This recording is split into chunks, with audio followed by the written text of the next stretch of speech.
Yeah, and that idea of a human who is untied at last from all dependency, Mm, that is to cease to be human. When we're born as babies, we're dependent on our mothers, on our families, and then as they grow older, they depend on us. So dependency and that network of relationships is ultimately what human reality entails. And this idea of the man in space shows, I think, that cyberspace, the multiverse, really has something about it that's deeply connected to outer space exploration as well. It's part of the same dream and the final expression, as they see it, of this autonomy. You can be liberated from being bound to the Earth's surface through space exploration. You can also be liberated from your body through cyberspace exploration. And either way, there's no limits. And we've finally broken free of our status as mere creatures. yeah. I mean, it's just like a wet dream. It's just literally something that is man's best attempt at conceptualizing what God is, and it's still a failure. It's still weak. It's still not all-knowing. It's still broken. Why? Because all of it's still based on the broken limited logic and reasoning of man. And so that's what's so funny about it. It's sad, but it's also funny because, you know, this attempt is always going to be rooted in a starting point where that we're fallen. And even if you rejected Christianity and the fallen state of man and just took just the approach that, you know, the concept that you're going to be not limited presupposes limitations. So the very construct of what you're creating would necessarily have its limitations because you couldn't build it if it didn't have limitations. In other words, you would just have a wand from Harry Potter that totally didn't require abiding by any laws of nature, physics, logic, software programming. That's what's so silly about it, is that it's the same thing with AI. There's no artificial intelligence. There's augmented intelligence, which is built on the starting assumptions of what intelligence is based on man's conception and man's limitation.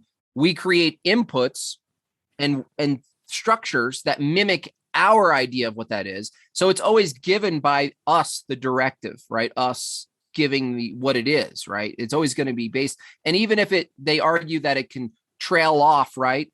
Like, that's what's funny about this whole unlimited thing. Like, they sell the unlimited. What they're saying is, come with us until you don't exist. You wouldn't even be aware of your own identity based on their view.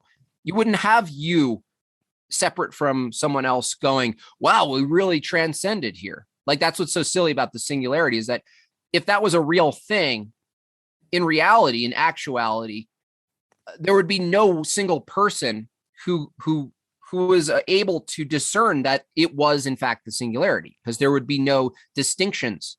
There would be no universals. It would just be this sort of nebulous cloud, right? Where no one was really truly them, because that would change.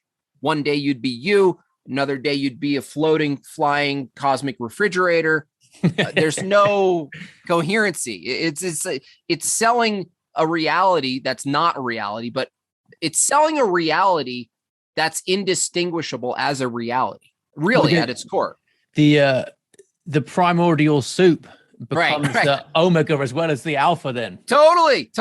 That's so well put. That's exactly it. Back to the beginning, like this, like, man created omega. Yeah. The beginning and the end, alpha and omega.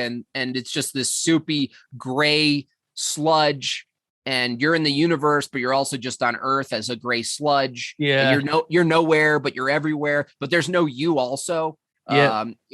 How could you create a fundamental reality without constraints? And the warning signs are here, though, because if you mix all the colors of the rainbow together, you get brown. Right. You do. You get brown, except for light. You mix them to, you in light, you get white. You mix all of this. And that's the difference between what is it? I forgot what it's called. There's two separate theories of color, and one's with light and one's with paint. And the paint one, the material, turns to sludge and black. The light one, not to go like Luciferian, but it's like you mix that whiteness is the combination of light. And it's just interesting that light's not identical to material. And there's that distinction right there between materialism and something that's beyond our concept, because we don't even actually understand light still to this day. That's deep, isn't it? In the Bible, light is the first creation, and the rainbow is the sign, is the promise. So the promise wasn't, I promise to create what do you call them when people make paint? What's the thing you add, the additive or whatever, it doesn't matter. Basically in ancient paints, like he didn't promise to give you a good supply of paint colors that you can mix together and make brown. That wasn't the promise. Yeah, that's it. It's really interesting though, that dichotomy, that little comparison there. We're talking about the same colors. The colors of paint are still the frequency. The light is bouncing off of red, and it's giving us what we call red, that most of us see as red. And yet you mix them and it's just sludgy black, brown, black, gray, gross, nothing. And yet the same principle with another medium, it produces a complete opposite. Well, let's hope they don't make the technology and then forget about it like they did with the moon technology. Oh yeah, you don't want to forget about that. Just do it 3-5 times. Dune buggies and all. I mean,